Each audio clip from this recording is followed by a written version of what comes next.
Thank you for listening to Life Improvement Radio. You are listening to a rebroadcast of a previously recorded show. So I just heard that we do have on the line author James Hall, Going Dark. James, how are you?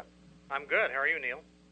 Fantastic. I'm just enjoying this. This is just so much fun. I love live radio. I love where, we might have an author, we might not have an author, but we just keep talking and keep going. And what I also think that you guys, and it's so interesting to capture everyone's interest of what, as an author, how much you enjoy the Miami Book Fair.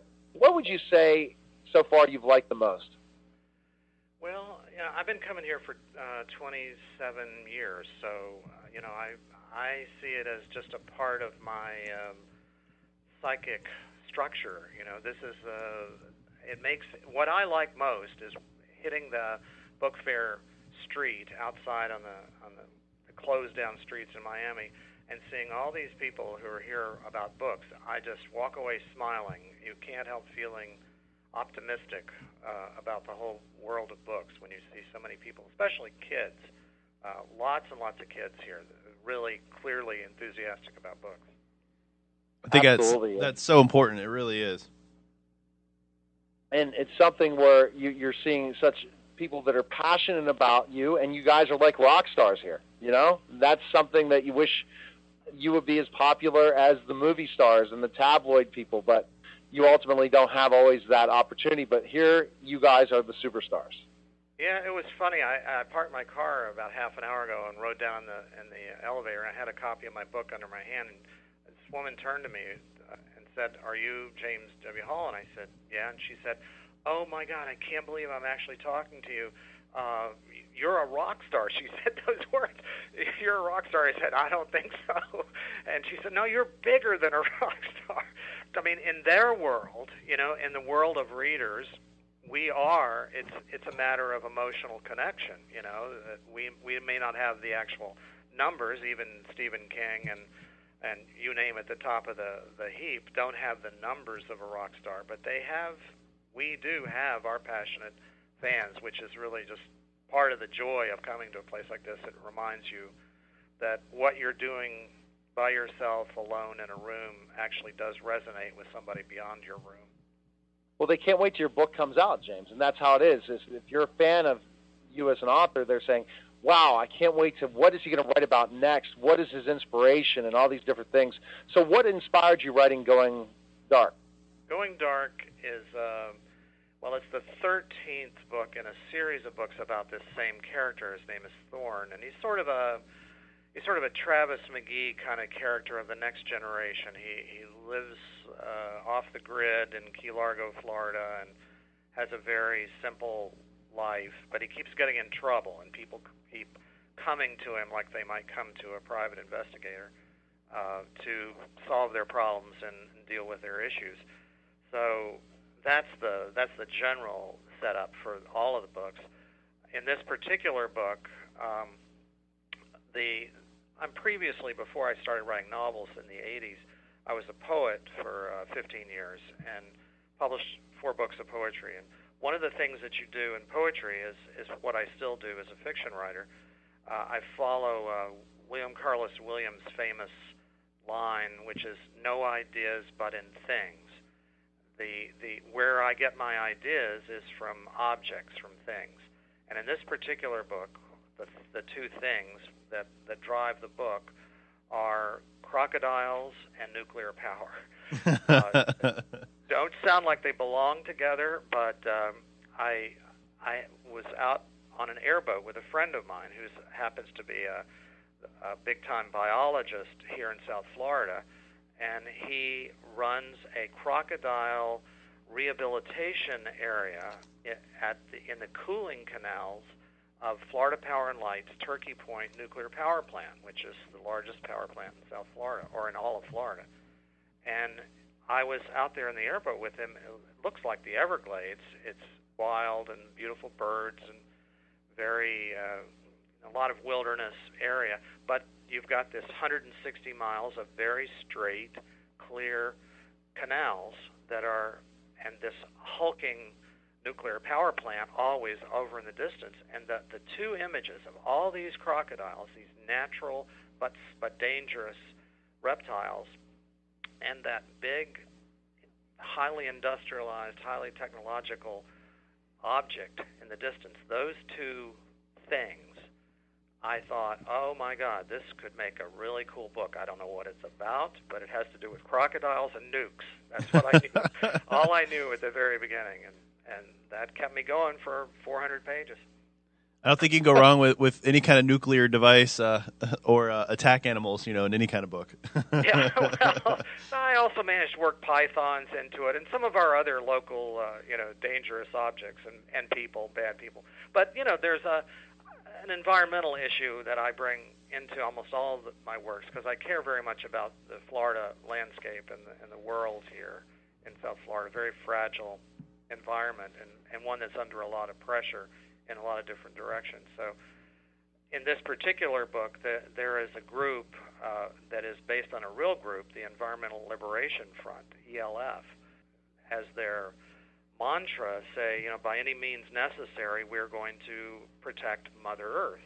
And they have decided to do some kind of stunt that has to do with nuclear power plant there in South Florida. And my guy Thorn gets drawn into this. And there's a sort of a darker purpose that's at work here to actually to bring down this nuclear power plant, to cause a terrible, terrible Fukushima-type accident at the plant that my hero manages to insert himself in. And I won't tell you any more than that, but things blow up and people die, and it's pretty scary. Now, there has been some, in recent headlines, a lot of, especially here in South Florida, wildlife damage with oil spill, and now there's, fallout issues with, the reactor spill in Japan. Did you pull a lot of the information or a lot of the creation of this book from current headlines, or is it just a coincidence?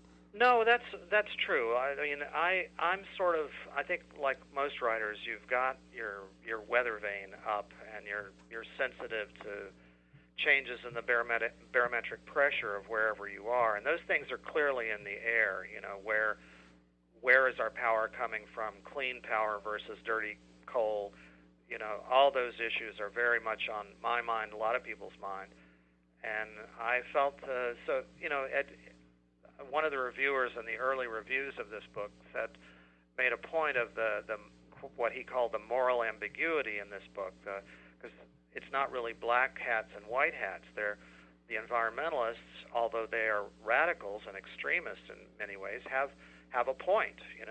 They have a valid argument that this particular nuclear power plant and almost all nuclear power plants are not as clean and virtuous as they seem on the face of it.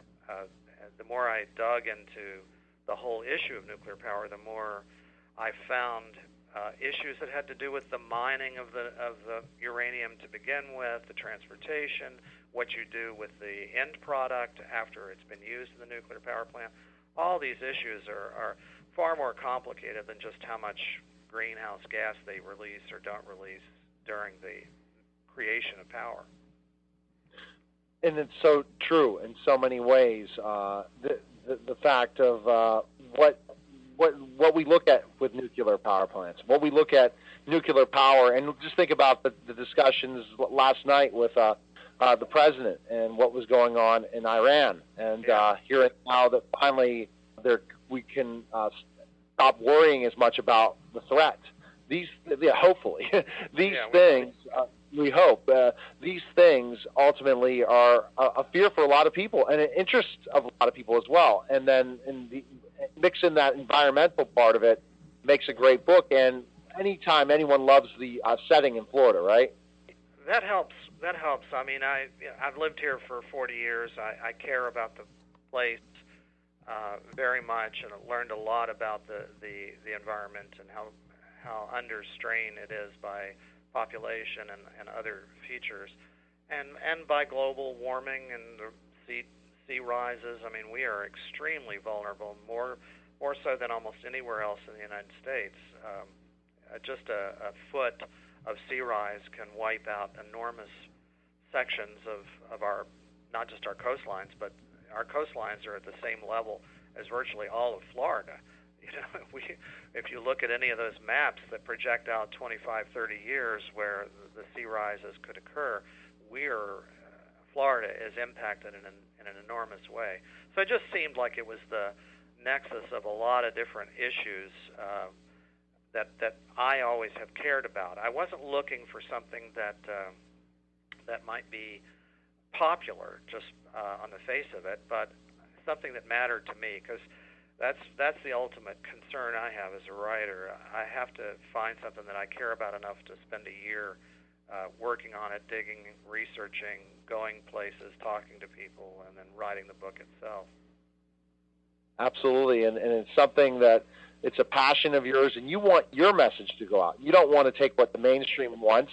You know that you're a very entertaining writer, that you can write what you feel is what you want, the message you want out there, and you know it's going to be entertaining because of your success as an author in your career, right?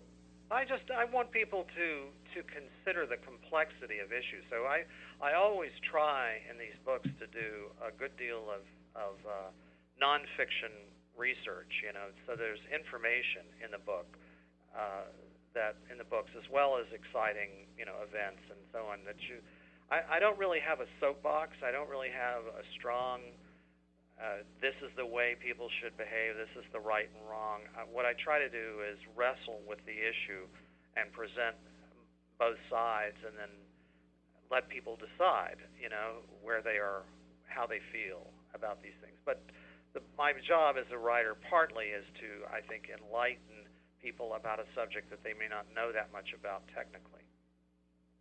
Absolutely. We're talking again to James W. Hall, author of Going Dark, live from the Miami Book Fair, powered by Life Improvement Radio on Author's Corner. And Eric, really, I think that when you read books, you enjoy learning more about Florida in general, right, Eric? Yeah, I'm a Florida native, and we're in the St. Petersburg area with the station, so I love to hear stories that have some settings based in Florida, but it's always interesting just to see places you've gone, you visited, that you're part of or part of your youth that you can see written in these stories. So it's always exciting to have a story that's based here in Florida or South Florida. Yeah, I went to college in St. Petersburg, by the way. Did you really? It was Florida Presbyterian back then. It's called Eckerd College now. Yeah, it's still here and going strong. Yeah, nice place, and that's when I fell in love with Florida when I was in college. I grew up in Kentucky, and I didn't really even know that people lived in Florida.